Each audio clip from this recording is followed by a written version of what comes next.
Good morning, friends. How are you this morning? I hope you are well.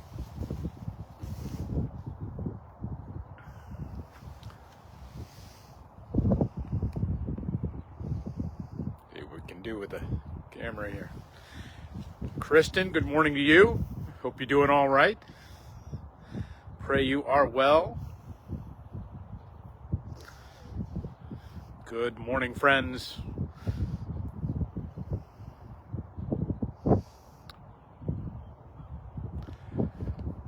Let me know how the sound is. Hey, Audrey, glad you're here today. Glad you made it. Hey, Donna, good to see you this morning. Hey, Karen, good morning to you.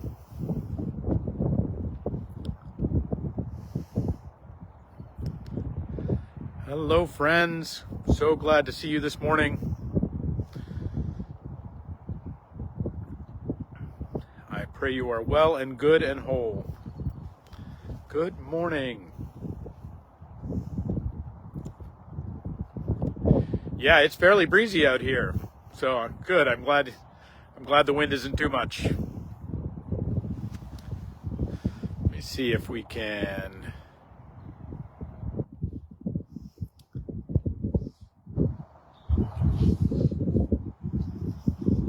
Maybe that's better. All right. Good morning, friends. Give it one more sec and then come along. Hope everyone is grand this morning.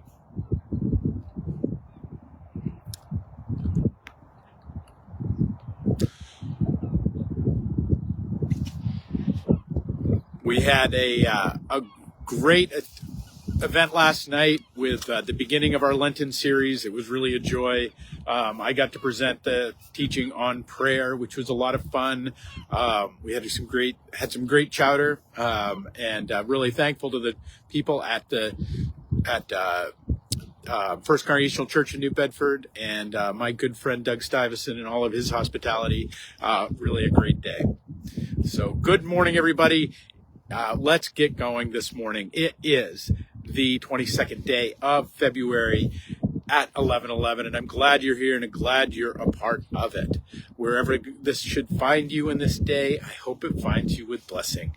That we are here at the Iwo Jima Memorial. This is the World War II Memorial in Fall River down here on the waterfront. This massive memorial reproduction of the Marine Corps Memorial down in Arlington, Virginia, that commemorates the Marine Corps, but also the raising of the flag on Mount Suribachi.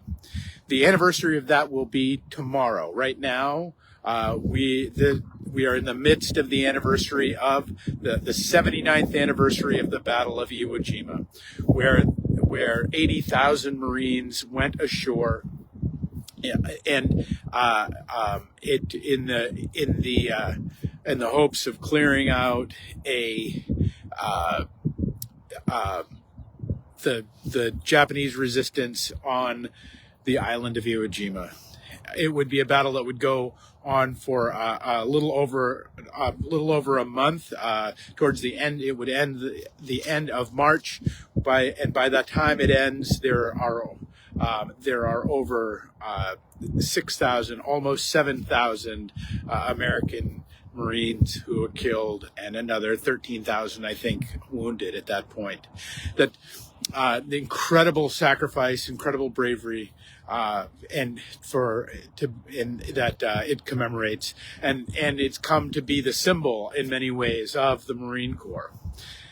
So that's cool, but why is the Christian pastor talking about that? This guy who, we are, after all, we're Christians. We're supposed to be nice. We're in the nice business, right? We're in the warm chocolatey feeling business. We're in the business of making sure that, everybody gets a pillow.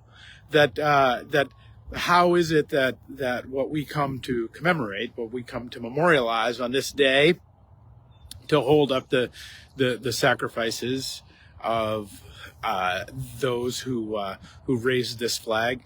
Most of the men memorialized here in this do not survive the day of the battle. The three that do go on to live pretty tortured lives. I mean, even Johnny Cash writes a song about drunken Ira Hayes, the one who is commemorated here as a part of this, bearing the wounds and the injury of what it is to have experienced war, and the way it has brought him to soul crushing reality. I'm here because there's actually things that in some ways we don't talk about, and we don't talk about enough sometimes within the Christian tradition. And one of them is these scripture passages in which we find, particularly in the Old Testament scriptures, that a line that it goes something like, "God is a man of war." This notion that whether it comes out of Exodus, it comes out of Isaiah, you'll hear it. You will actually, if you get off of the Mount of off of the Sermon on the Mount, you'll find pieces of it sprinkled throughout even Jesus's teachings. This notion of coming, of coming to separate, of coming to bring a sword. So what, we're often in our nice little modern sensibilities, we are immune, or we're somehow we like to push those little scriptures off to the side and say, oh well, it's really just a warm chocolatey Jesus who, wearing his Birkenstocks, smelling like patchouli, and he's just a cool guy, and he just loves us, and it's great. But that actually denies the reality of these men. It denies the reality of every Marine that's ever stood opposed, of all those Marines who went ashore and walked into battle. It denies the reality of every warrior that's ever stood a post through the course of reality. If our job is just to be a warm, chocolatey, fuzzy bunny, then not only has humanity wildly failed in much of its endeavor, and I'm willing to accept that case, but beyond that, it is to say that humanity is wildly going in the wrong direction. And I would suggest to you that actually, when we begin to look at the direction of humanity, when we begin to look at the direction of our endeavors, we can see the hand of Christ and the hand of God in the midst of them. And it's that endeavor that these men were about. It's that endeavor that when those who stepped into the battle, those who stepped in to bear the burden of all that would mean, in order to retain the good and the true and the beautiful, in order to protect that which is whole and right and good, in order, in the best way that they knew how, to be about the business of the righting of the world. You see, all those scriptures that when Jesus tells us to get yourself a sword, when Jesus tells us, when God says again and again, and the Old Testament scriptures say again, God is a man of war, what it's really saying is that God is about the business of setting the world right. We are often in the business because we become we get obsessed and sucked into our own desires and our own loves and our own devils and and we invite them in, and we'll let them play. We actually become the ones who are in the business of upsetting the peace and the shalom of the world. But it is God that is in the business of setting it right. These men, and all that are memorialized in it, are endeavoring in that pursuit.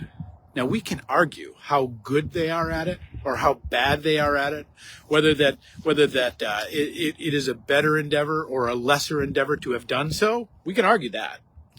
But what we can't argue is that that God's operation in the world, God's love for the world, is an inherently righting action. It is bringing us to this place where that which is wrong, that which is broken, that which would do violence on another, that which would pursue violence in this world, will be stopped, will be stamped, will be corrected. And that it is soldiers and warriors and sailors and those who go forth to seek to preserve, not, as the great quote says, not to destroy what is in front of them, but to protect that which is behind them. That to protect the good and the true and the beautiful of which they become a part. So I'm down here today in the cold, memorializing and remembering that tomorrow, this flag that you see over here that flies now, its first symbol, the first time that this symbol took place was 79 years ago. And that it has come to be a symbol of all those who would seek to set the world right. And we can argue about how effective that is, how good it is, how solid the strategy was, whether or not it was this was the right deployment, whether or not they should have gone ashore at Iwo Jima or just bypassed it. And that's the thing, and that's where we want to go with it, because we want to think we're smart enough. So we're just smart enough so that we can make all the right moral choices, that we can make all the right moral things, that everything we can do can be unblemished and untarnished, and it's just all pure and all good. Well, that's not us, and that's not the world.